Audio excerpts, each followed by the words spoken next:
थाने के अंदर माहौल बेहद गंभीर था। हर पुलिस अधिकारी अपनी अपनी जिम्मेदारी निभाने में जुटा हुआ था। तभी शके सर के सामने एक पुलिसकर्मी तेजी से आया। उसके हाथ में एक पेन ड्राइव और एक लेडी कांस्टेबल का मोबाइल फोन था। उसने दोनों चीजें शके सर की टेबल पर रखते हुए कहा, सर, ये रही वो पेन ड्राइव और ये लेडी कांस्टेबल का मोबाइल। इन्हीं दोनों में वो वीडियो मौजूद हैं जिनमें साफ साफ दहेज की मांग करते हुए देखा गया है। यही वीडियो टंडन परिवार के खिलाफ सबसे मजबूत सबूत है। इतना सुनते ही कमरे में मौजूद हर पुलिस अधिकारी का ध्यान उन दोनों सबूतों पर टिक गया। शके सर ने बेहद गंभीर चेहरे के साथ पेन ड्राइव और मोबाइल को उठाकर गौर से देखा। उन्हें अच्छी तरह पता था कि ये सिर्फ एक पेन ड्राइव और मोबाइल नहीं, बल्कि एक ऐसा सच है जो पूरे केस का फैसला बदल सकता है। उन्होंने बिना देर किए आरोपों के आदेश दिया, इन्हें तुरंत एविडेंस रूम में जमा करवा दो।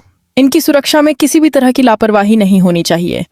जी सर, किसी पुलिसकर्मी ने जवाब दिया और दोनों सबूत लेकर एविडेंस रूम की ओर बढ़ गया। लेकिन पुलिस स्टेशन के एक कोने में खड़ी एक महिला की नजरें लगातार उसी पेन ड्राइव और मोबाइल पर टिकी हुई थीं। उसके चेहरे पर घबराहट भी थी और चालाकी भी। उसके मन में सिर्फ एक ही बात घूम रही थी, यही मौका है।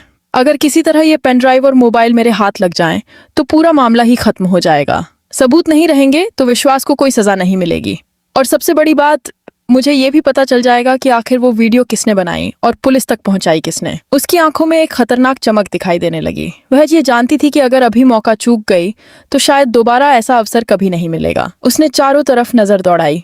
पुलिस वाले अपनी अपनी ड्यूटी में व्यस्त थे। कुछ फाइलें देख रहे थे तो कुछ पूछताछ में लगे थे। उसे लगा कि बस यही सही समय है।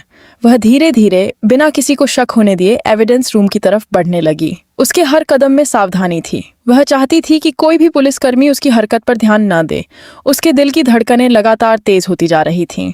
जितना वह एविडेंस रूम के करीब पहुंच रही थी, उतना ही उसका डर और लालच दोनों बढ़ते जा रहे थे। लेकिन तभी अचानक एक पुलिस अधिकारी उसी रास्ते से गुजरने लगा। उसे देखते ही महिला तुरंत पीछे हट गई और ऐसे दिखाने लगी जैसे वह किसी और काम से वहां आई हो। पुलिस अधिकारी बिना कुछ कहे आगे निकल गया, लेकिन महिला समझ गई कि अभी एक छोटी सी गलती भी उसे सीधे शक के घेरे में ला सकती है।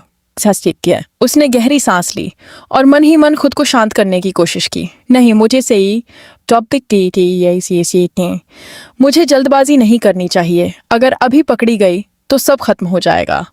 इसी बीच उसने देखा कि सबूत लेकर गया पुलिसकर्मी एविडेंस रूम के अंदर जा चुका था। कुछ ही सेकंड बाद दरवाजा बंद हो गया। उसके चेहरे पर मायूसी साफ दिखाई देने लगी। वह धीरे से बुदबुदाई, अरे, ये मौका तो हाथ से निकल गया।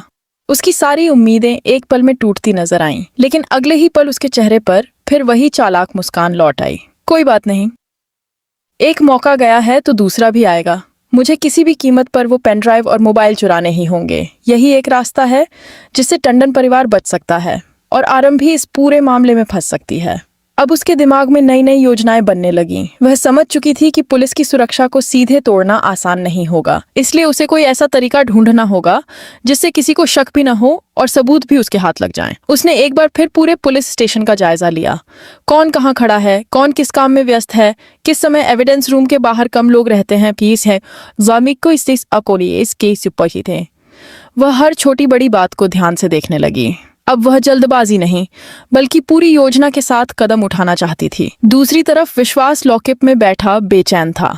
उसे अंदाजा भी नहीं था कि उसके खिलाफ कितने बड़े सबूत पुलिस के हाथ लग चुके हैं, लेकिन उसे इस बात का पूरा भरोसा था कि कोई न कोई उसे बचाने जरूर आएगा। उधर वही महिला मन ही मन विश्वास से जैसे वादा कर रही थी, डोंट वरी विश्वास, मैं तुम्हें कुछ नहीं होने दूंगी। चाहे मुझे कितनी भी बड़ी चाल क्यों न चलनी पड़े, मैं तुम्हें इस केस से बाहर निकाल कर रहूंगी। लेकिन उसे यह बिल्कुल अंदाजा नहीं था कि पुलिस भी अब पहले से कहीं ज्यादा सतर्क हो चुकी है। हर सबूत पर नजर रखी जा रही थी, हर गतिविधि रिकॉर्ड हो रही थी, और शायद कोई ऐसा भी था जो उसकी हर चाल पर नजर बनाए हुए था। अब सवाल यह था कि क्या वह सचमुच एविडेंस रूम से पेन ड्राइव और मोबाइल चुरा पाएगी, या फिर उसकी अगली चाल उसी के लिए सबसे बड़ा जाल साबित होगी। और सबसे बड़ा रहस्य, आखिर वो वीडियो बनाया किसने था और पुलिस तक पहुंचाया किसने? इन सवालों का जवाब आने वाले घटनाक्रम में पूरी कहानी की दिशा बदलने वाला था।